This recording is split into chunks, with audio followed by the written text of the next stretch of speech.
La situation proposée est une deuxième séance dans une séquence de danse en cycle 3. L'activité danse rentre dans les compétences concevoir, réaliser des actions à visée expressive, artistique et esthétique, qui consiste à exprimer corporellement, seul ou en groupe, des personnages, des images, des sentiments ou des états. La danse requiert un certain travail sur les différentes composantes du mouvement. Ces différentes composantes sont le temps, l'espace, et l'énergie et la relation. Donc on a 4 composantes du mouvement. La question c'est de savoir comment faire passer les élèves d'un geste signifié à un mouvement signifiant. Et le premier point abordé, c'est comment amener les élèves à créer leur propre phase créative. Donc en tant qu'enseignante, on peut se poser la question de quelles sont les précautions à avoir pour l'encadrement. Suffit-il de dire aux élèves de créer pour que les élèves puissent créer? Or, on se rend compte que que les différentes, pour passer des différentes phases, pour passer de l'expression corporelle à la création dansée, il faut 5 phases différentes. D'abord, on va avoir une phase d'exploration qui va demander aux élèves, qui va demander aux danseurs de réaliser des improvisations qui vont permettre d'extraire donc un certain nombre d'idées et de mouvements qui vont être réutilisés pour la création. Et ensuite, cette phase d'exploration sera suivie par une phase de mémorisation. Dans l'exercice situation proposée, la phase d'improvisation, la phase d'exploration est réalisée à travers deux exercices. Un exercice qui est réalisé de façon individuelle, qui dure 5 minutes, et un exercice qui est réalisé de façon collective, qui demande aussi 5 minutes. Alors, les consignes sont plutôt passées à travers une affiche en début de séance, où on demande donc à l'élève de se déplacer, de réaliser un passage au sol, de dessiner la première lettre de son nom avec une partie de son corps. C'est pas vraiment une expression orale qui est réalisée avec les élèves, il n'y a pas d'échange par rapport à l'activité qui leur est demandée. Donc, il est vrai que assez vite, il y a des groupes qui vont se révéler moins intéressés par l'activité et qui vont discuter entre eux. Il faut dire que ces groupes sont créés par affinité et que, bon, laps de temps est quand même relativement court, donc c'est vrai que on va plutôt avoir tendance ils vont plutôt avoir tendance à discuter plutôt qu'à réaliser des mouvements. C'est dans ce cas, on se rend compte que l'enseignant a une place importante à tenir dans la mesure où il doit orienter les élèves, donner des consignes assez strictes sur les objectifs à avoir pendant la séance, sur les façons de réaliser l'exercice. Après la phase d'exploration, nous avons une phase de mémorisation qui permet donc de réinvestir ce qui a été inventé finalement dans la phase d'exploration. Et donc les élèves doivent créer une série de mouvements, enchaîner les uns avec les autres. Et dans ce cas-là, habituellement, le professeur doit intervenir de façon à orienter les choix des élèves pour qu'ils puissent prendre de bonnes décisions pour la réaliser cette phrase. Donc, on se rend compte dans la situation que le professeur, enfin, on ne connaît pas vraiment le rôle du professeur, mais il semblerait qu'il ne soit pas assez présent. Et d'autre part, l'objectif l'objectif pour l'élève, le message à faire passer n'est pas vraiment mis en avant. Après la phase de mémorisation, nous avons une phase de composition, donc qui rentre aussi donc avec la phase de mémorisation pour ces deux exercices. La quatrième phase est une phase donc de la construction de la relation danseur pour spectateur.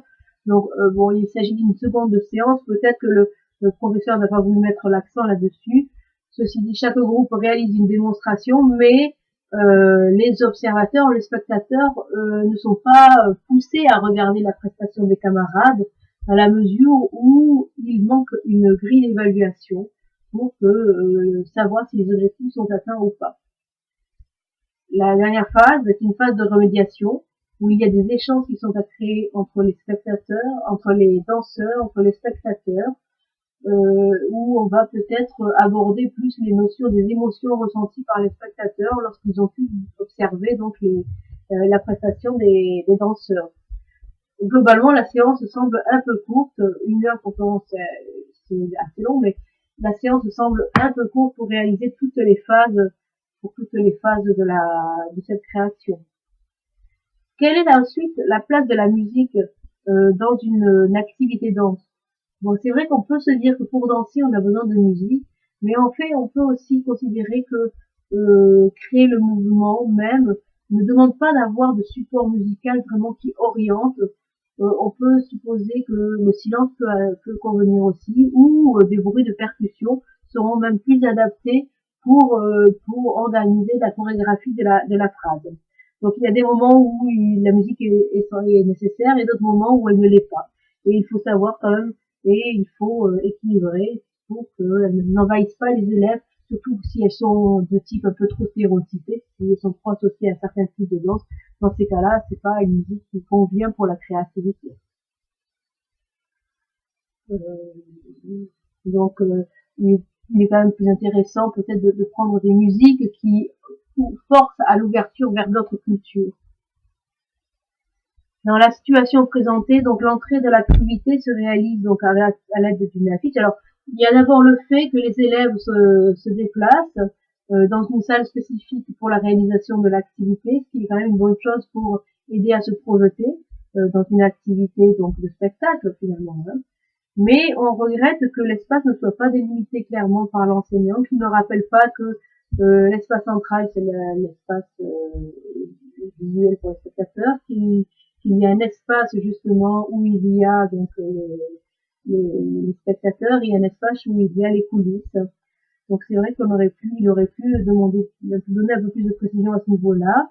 L'affiche avec des mots-clés est une bonne entrée dans la matière. Cependant, elle ne pousse pas la discussion dans la mesure où ce sont plus des instructions avec des verbes d'action qui sont passés plutôt que vraiment un travail sur l'émotion et l'aspect cognitif d'une prestation de danse.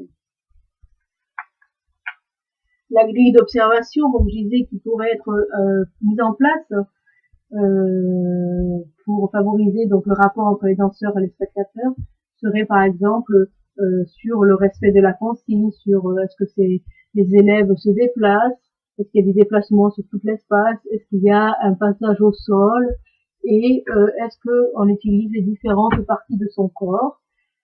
Comment est réalisé donc l'exercice, est-ce que c'est fluide, est-ce que c'est hésitant, est-ce que c'est rythmé, est-ce que le regard est orienté vers le public, et est-ce que le groupe est-ce que le groupe est figé à un endroit précis ou est-ce qu'il se déplace sur toute la scène. Donc pour poursuivre votre présentation, donc on a 3 situations pour réaliser la progression. Donc pour une première situation, on peut par exemple demander aux élèves de marcher en réalisant des circuits de couleurs avec par exemple des couleurs différentes avec les plots, et on fait varier le rythme des percussions, ça les emmène à se déplacer de plus ou moins lentement, de plus ou moins rapidement donc dans l'espace. On peut faire des variations sur leur faire varier la hauteur du corps, les faire peut-être prendre des positions d'animaux, excusez-moi, comme par exemple les serpents, les canards, les autruches, qui vont réaliser des grands pas, ou faire l'essaim des oiseaux, leur faire lever un bras, une jambe, les faire tourner, ou les faire peut-être déjà travailler sur des symboliques comme comment est-ce qu'on peut faire pour représenter une goutte d'eau qui tombe. Une deuxième situation proposée, peut-être celle qu'on peut appeler celle du leader. Donc on a des petits groupes et dans chaque petit groupe il y a un des élèves qui se met en tête et qui va être suivi par les autres qui vont l'imiter dans ses marches, dans ses arrêts, dans des mouvements rapides ou des mouvements lents. On peut poursuivre en faisant que le travail soit fait face à un miroir avec les élèves qui sont mis en colonne, et que chacun sort à son tour de rôle une partie du corps, de façon à ce que cette partie puisse se visualiser dans le miroir. On peut faire agenouiller le groupe, le faire se lever, et faire varier les rythmes toujours. Sur une troisième situation, je propose donc l'exécution de la statue collective. C'est encore une fois une réalisation qui se réalise par petits groupes avec des observateurs, donc de façon simultanée entre différents groupes. Un élève va marcher, va prendre une position sur un point précis, un autre élève va le rejoindre, il va compléter cette position.